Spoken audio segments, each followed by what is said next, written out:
bienvenue sur la chaîne Nico Quintet Prono. On se retrouve pour ce dimanche 11 décembre, la deuxième manche qualificative pour le prix d'Amérique avec ce prix du Bourbonnais. On va tâcher de vous donner les bonnes infos, les bons pronos pour surfer sur la belle vague du mois de novembre. Allez, on y va avec donc 16 partants annoncés, mais il y a déjà un non partant, on le sait, Guderipré, qui souffle un peu le chaud et le froid depuis un an et demi, son retour à la compétition. Donc on ne le verra pas. Ils sont bien sûr tous au même échelon de départ sur le parcours de grande tenue des 2850 mètres de la grande piste. On a quelques chevaux étrangers. On a les jeunes chevaux de 5 ans ou dans longue, qui ont déjà fait parler d'eux lors de la première manche qualificative. Qui sont présents, et on a surtout le retour des deux champions qui nous ont tenus en haleine dans leur duel tout au long de l'année, Étonnant et Vivid Wise Ice. Donc voilà les amis, on y va pour le prono pour cette belle course là. Alors avec quoi je vais partir? Pour moi, mon béton, mon cheval à la gagne, c'est Vivid Wise Ice. C'est vrai qu'il n'est pas confirmé sur les parcours de longue haleine, c'est un sprinter, il adore les parcours de vitesse, mais je pense que ça va être la consécration cette année. Mathieu Abrivard va essayer de faire le partir un peu plus vite à la volte pour le tester un petit peu. Il va essayer de le placer près de la tête, et là en étant près de la tête, il va pouvoir sprinter comme il a l'habitude et venir s'imposer, je pense. C'est vrai que dans les prix d'Amérique, il a jamais fait mieux que 4e, peu d'expérience sur les parcours de longue haleine de la grande piste, mais j'y crois. Voilà. Ensuite, en deuxième place, on prend notre ticket avec Hip Hop au fort maintenant, même si Christian Bijon, il y a eu un petit contretemps, il s'est échappé à Grosbois sans conséquence, on va dire. Il l'a déclaré forfait la semaine dernière par prudence. Là, il le remet là.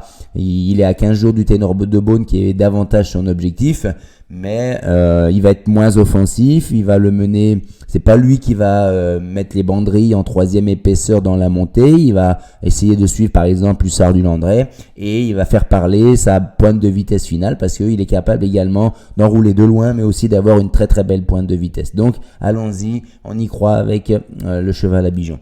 Ensuite, je mets Hussard du Landré qui mériterait un rachat, mais c'est pas parce qu'on est méritant qu'on obtient ce que l'on veut. C'est-à-dire qu'il a loupé la qualification non pas sur le terrain, mais dans la chambre des commissaires qui ont décidé de le rétrograder à la 5e place. Du coup là, il va le viser de nouveau une place dans les 3 premiers.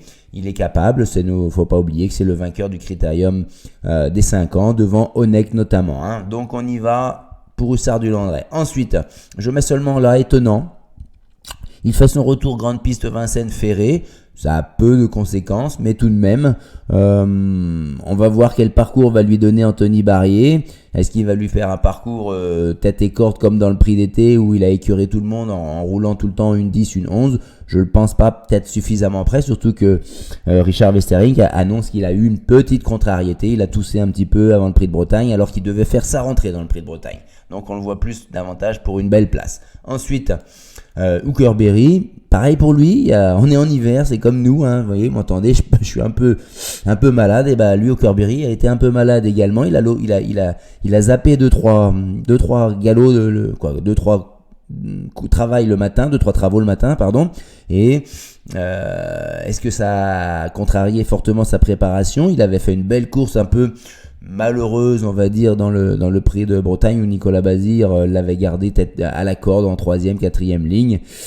Bon, là, il faudra qu'il soit un peu plus ambitieux pour essayer de prendre une meilleure place, mais il se prépare gentiment pour le prix d'âme, lui.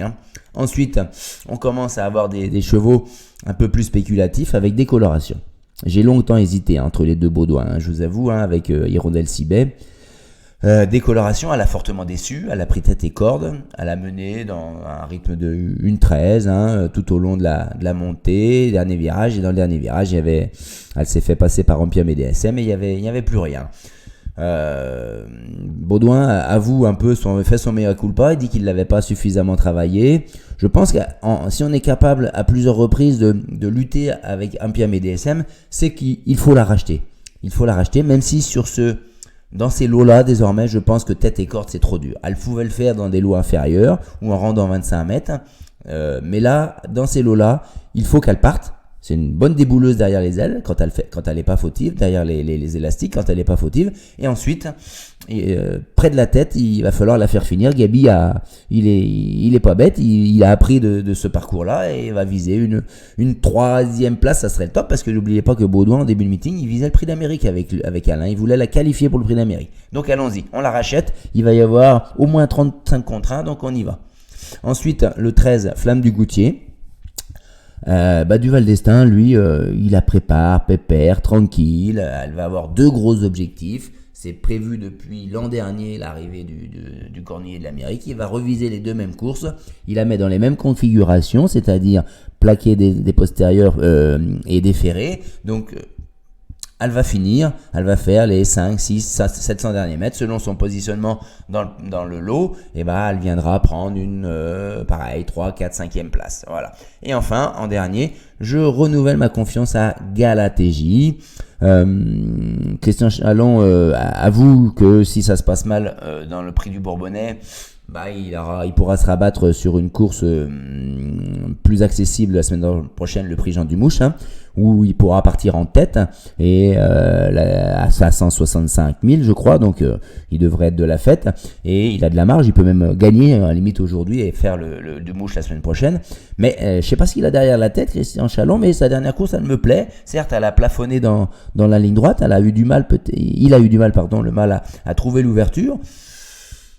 Avec 1 ou 2 défections, il peut prendre la 5e place. Voilà pourquoi je l'ai pris. Et puis bien sûr, en cas de non partant, en regret, je vous mets Hirondelle Sibet, bien entendu. Je fais l'impasse sur les 2 Bazirs. On verra bien. Zarenfass, on va l'attendre, je sais pas combien de temps. Et l'autre, Bids, pas pour maintenant. Il faut voir ce que ça vaut.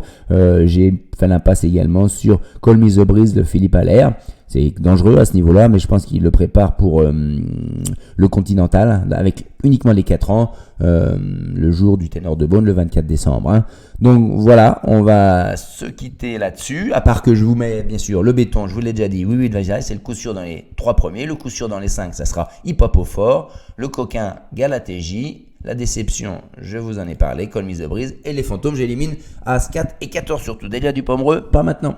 Tout pour le prix de Bourgogne, le 1er janvier je crois, le prix d'Amérique et éventuellement le prix de France. Donc elle n'est pas prête du tout.